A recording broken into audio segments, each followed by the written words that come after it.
Before I get into the 5 popular lies about the Catholic Church, I just want to clarify a few things. I was a Protestant for 30 years, and 40 years ago when I was young evangelical, I believed these same lies, but they get resaid over and over and replayed,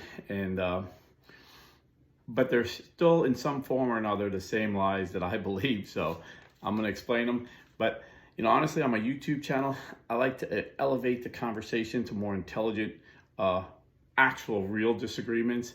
Like, are Catholics right? Jesus meant what he said when he said, "This is my body," or was the guy who came 1,500 years later, Ulrich Zwingli, right when he said, "No, it's just symbolic"?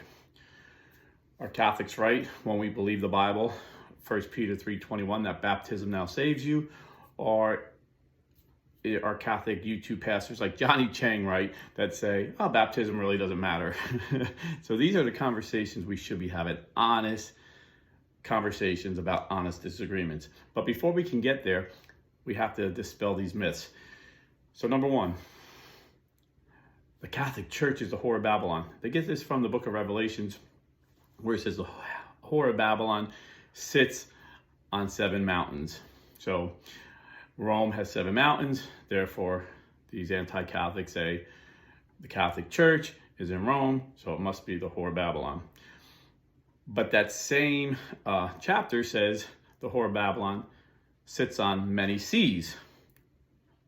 So the context is metaphorically, but even if it wasn't, even if you took that literally and didn't even read the verse about the seas,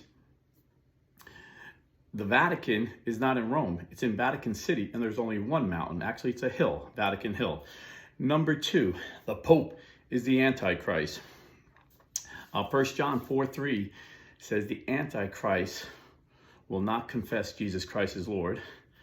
1 John 2:7 says the Antichrist will not confess Jesus came in the flesh.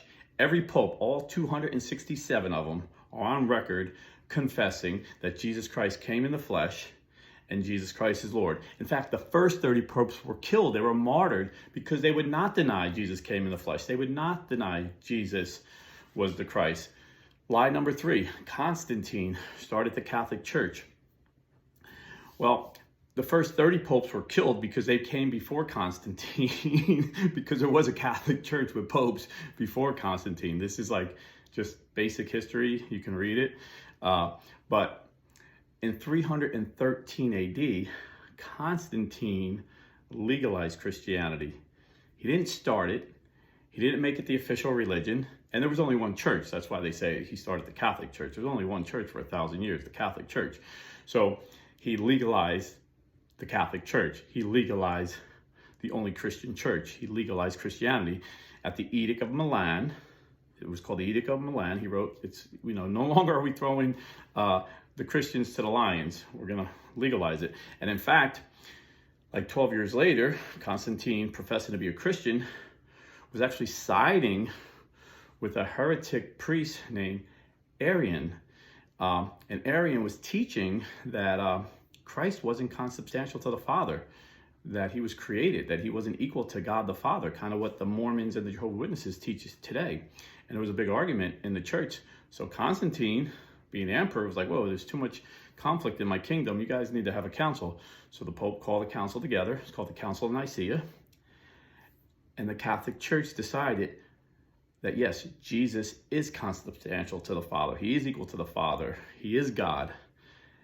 And Constantine's boy Arian lost the battle that day. So if he was the leader and started the church, how come he didn't win that debate? This is history too. It's called the Council of Nicaea. In fact, it wasn't until after Constantine died in 380 AD at the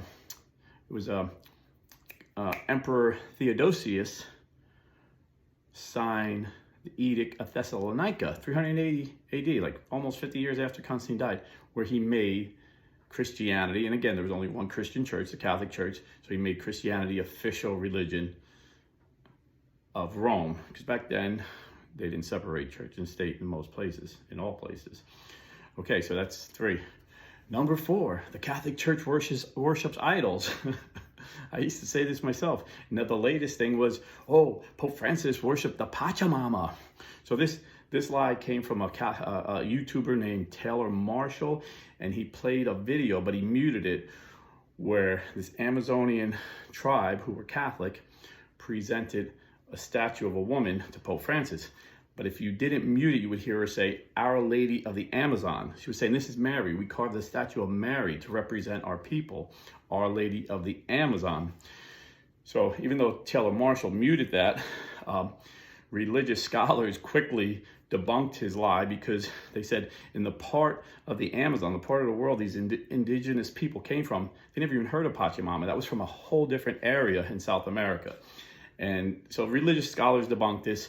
People interviewed the Catholics that were there, that handed this sculpture of Mary to the Pope. So it was easily debunked, but Taylor Marshall has a huge channel, and of course he censored all those debunks. In fact, he kept playing it up, and there was a guy named Alexander Toshigel who actually dramatically threw these idols into the Tiber River. And Taylor Marshall made a video like, "Oh, it's 3 a.m. I didn't even shave. I just heard the news that this guy threw the idols in the Tiber River." And then later on, he interviewed the guy, and then the guy slipped, and he said, "Oh, what's your name?" And he said his name, and he acted like an Oscar award-winning actor, like he just met the guy. And then the guy slipped and talked about how Marshall met him in Rome, paid him money to do this, and they made a video. And Marshall started a GoFundMe for this guy. I mean, Catholic YouTuber Trent Horn, Catholic YouTuber Michael Lawson, and Sedevacantist YouTuber Peter Diamond all did videos that showed, it was so ridiculous, that showed Marshall like being so dramatic, like he just heard about it, and then showing this guy spilling the beans, Alex, and Marshall, like, you seen, like, he got a worried look on his face, and he was like, "Oh, yeah, ha, ha, ha, ha," and they joked about it, and then he deleted that video. But luckily, Trent Horn, Peter Diamond, and Michael Lofton had the videos. So we don't worship idols. We don't worship statues, and we don't worship the Pachamama. And then lie number 5, the Catholic Church blesses gay marriage. This came from a document called Fiducia Supplicans that Pope Francis had signed. And right in the introduction, he says the reason, people are like, "Well, why did he do it?" The reason he was doing that, it was in response to a question he had asked about blessing gay unions, and he signed the document saying the church cannot bless gay unions because God cannot bless sin. And then he went on in this document, Fiducia Supplicans, to explain that the priest cannot bless anything that resembles a marriage, anything that resembles a union. However, they can pray a blessing for actual grace for couples that come up in irregular situations, divorced and remarried, unmarried couples, or even same-sex couples. If they come up for a blessing of actual grace and they do not legitimize their situation, they admit their situation is wrong, and they are begging to be helped, the priest can pray a prayer, a blessing of actual grace. And actual grace is grace that helps people repent. It's actually a deliverance prayer. So this is the blessing. It's more of a prayer, actual grace. So no, Pope Francis was clear. The church has been clear for 2,000 years. The Catholic Church cannot bless same-sex unions because God cannot bless sin. So now that we got these 5 myths out of the way, let's have an honest discussion. Why aren't you a member of the only church that can prove that Jesus Christ started her 2,000 years ago? God bless and stay Catholic.